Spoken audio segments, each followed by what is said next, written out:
I see you're back for part 2. Well, I don't blame you. For today, we go through all the techie, geeky, nerdy options fitted to this 2022 Porsche Macan S.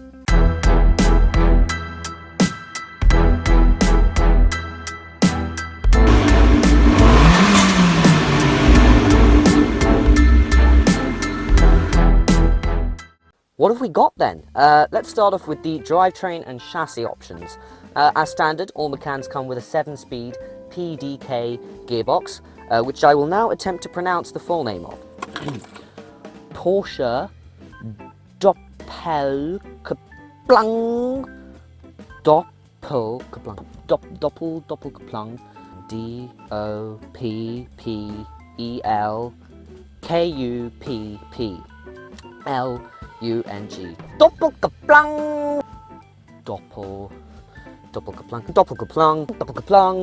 Porsche Doppelkupplung. You know what? Let's just stick with PDK. Fantastic gearbox, super smooth, and I'm glad it's standard on all Macans because, well, yeah, it's just brilliant. Next up, we have, this is a long one, the adaptive air suspension with self-leveling and height adjustment, including Porsche Active Suspension Management, or PASM for short. That is a £1,044 option, and in simple terms, it's basically air suspension on the Macan. The Macan S comes standard with adaptive dampers, but the air suspension basically gives it that extra ride comfort and adjustability, as well as better handling around the corners. Next, we then have the Sport Chrono package, including the mode switch, £704. It gives you this little drive mode dial over here, as well as a 20-second push to pass or Mario Kart-like boost button. It basically turns the engine onto overdrive for 20 seconds, and not overdrive, basically full attack mode. And yeah, it kind of brings that sort of 911 sporty element to the Macan. Is it really necessary? No. Will you ever use the launch control that actually comes with the car? Be realistic, probably not. But it does allow you to say in the pub, "Oh yeah, mate, my Macan, it'll do 0 to 60 in 3.8 seconds. Yeah, that's Ferrari F430 territory. Yeah, I'll take you in a drag race, mate, I promise ya." Yeah, fantastic. Next, we then have the 75-litre fuel tank, the cheapest option on this car that is not free. £84, and all it does is it increases the fuel tank size from 65 litres to 75 litres. Go for that. First of all, it's pretty well priced for what it is, and second of all, the Macan gets through fuel pretty damn quick, and that will probably just, kind of mean that you won't have to go to the local petrol station every few minutes, and it will change it instead to every few hours. Then we have Power Steering Plus, which is £185. Essentially, the Macan comes with quite heavy steering as standard, and this means that at lower speeds it's slightly lighter, so it's easier for parking and getting out of parking spaces and driving around town, for instance. Now we move on to the lighting and vision section of the Porsche car configurator thingy mablobby jiggy. And first option there is the automatically dimming interior and exterior mirrors, costing £252. Does what it says on the tin, really. Auto dimming mirrors, and really ought to be standard, but once again, it's Porsche scamming their way through you to basically make more money. We move on to the acoustically insulated laminated privacy glass, which is a fancy way of saying double glazing. Obviously, the privacy glass bit means that we do get tinted windows at the back, which I think kind of gives it a stealthier, better look and suits the black window trim surrounds better as well. And it reduces road noise significantly. I don't think people actually realise just how much road noise it cuts out. It still does allow some of the engine noise into the cabin, which is nice. You do get that sort of gentle hum in the background that's quite soothing. But any ongoing traffic or tyre noise, etc., it's reduced. And actually, I would say this is probably the most underrated option on the Macan. You should definitely go for it. You won't have any regrets. Next, we then have the heated windscreen. Obviously, British weather being the absolute... I'm not going to say it. It's basically a pain. We always get cold weather in the winter, and that leads to frost on the windscreen, as you'd expect. The heated windscreen therefore kind of defrosts it quicker, and actually overall the Macan's really good at defrosting the windscreens and the windows, etc, etc. So yeah, definitely worth it, but it is £303.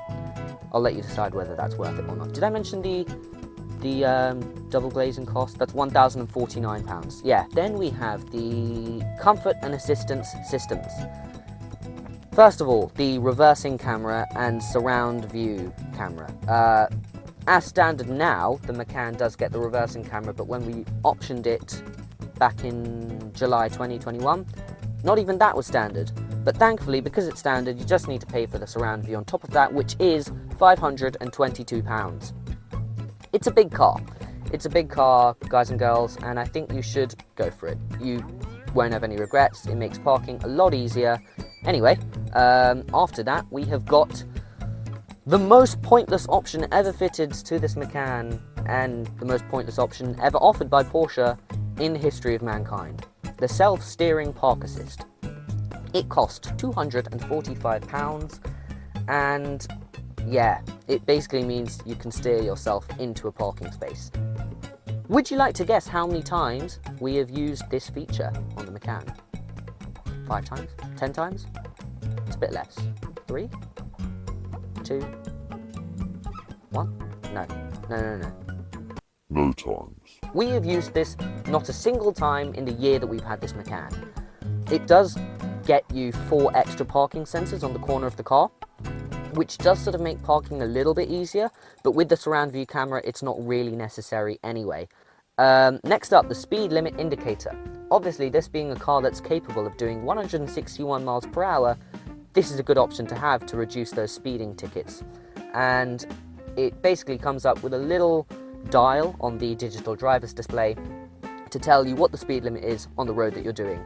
Okay, it's not always accurate, but I'd say 95% of the time it's bang on what it should be, and it kind of means that you're more conscious at when you're at the speed that you're doing when you're driving. And if you're a bit of a boy racer, then definitely go for it. It will save you. Speed limit indicator is £185. Next, we have the lane change assist, or the blind spot monitoring as most people will know it as.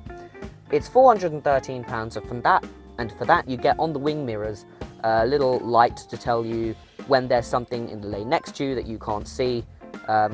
Basically, yeah, indicating what's in your blind spot so you don't have to turn around and have a look yourself. I think it's just fantastic. These little things kind of make the Macan a lot easier to drive, especially if this is going to be your first SUV or first Porsche. Let's move on to what could be even more pointless than the self-steering park assist. I'll let you decide in the comments below.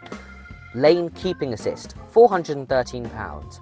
God knows why we decided to tick this on this car, but we did, and similar to the self-steering park assist, we've never used it.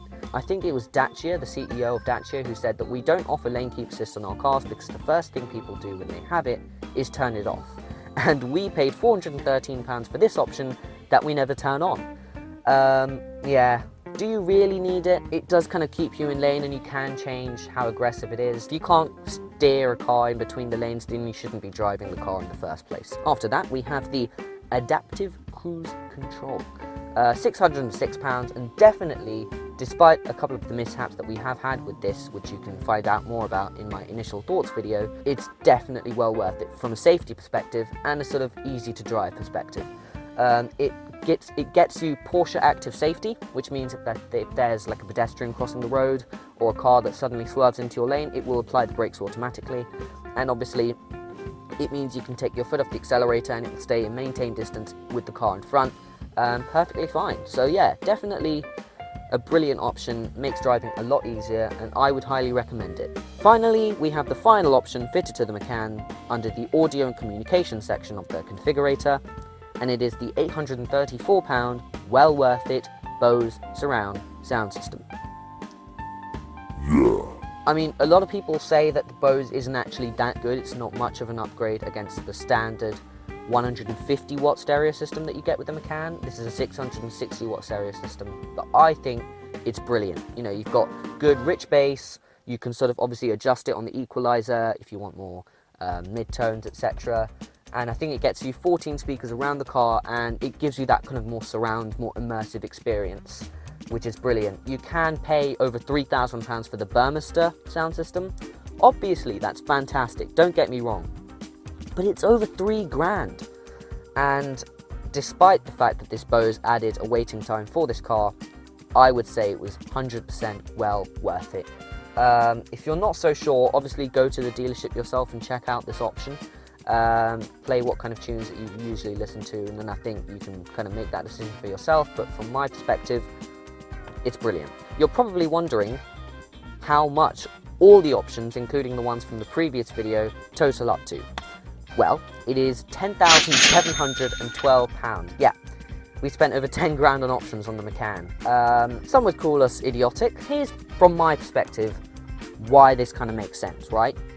You could get what you basically need as a bare minimum on the Macan for 5 grand, maybe even less. However, if you're buying a Porsche to feel satisfied with what you have, you don't really need to be buying a Porsche. If you're buying a Porsche to make you feel special, have the things that make it your own, really personalize it, that's where the extra cash is spent. Things like this interior, the red seat belts, and even stuff that, you know, we kind of feel makes it more nicer to drive, etc., like the adaptive cruise control, air suspension, sport chrono. It's stuff like that that makes you sit in the driver's seat or even the passenger seat, in my case, and think, this isn't your normal Macan, this isn't your normal car, this isn't your normal Porsche. It's something just that little bit special. I hope you enjoyed that video. Let me know if you want me to make a video where I go through the options that I wish I had ticked, or we wish we had ticked. But otherwise, that's it. I hope it kind of helped you, maybe help you if you're speccing up or looking for a Macan, or if you're just extremely bored out of your mind and you're just watching because you have nothing better to do, in which case, thanks for sticking around. Like, comment, subscribe, blah-de-blah-de-blah, and I will see you in the next video, which should come out hopefully soon, maybe, I don't know, depends on how busy I am. Au revoir. Please tell me that I can't, that I won't, that I fail, that I'll never make it out, yeah. Please tell me all the bad, never good, fill my head full of every single doubt, yeah. Please say any negative thoughts, I pop off when I hear people say I cannot.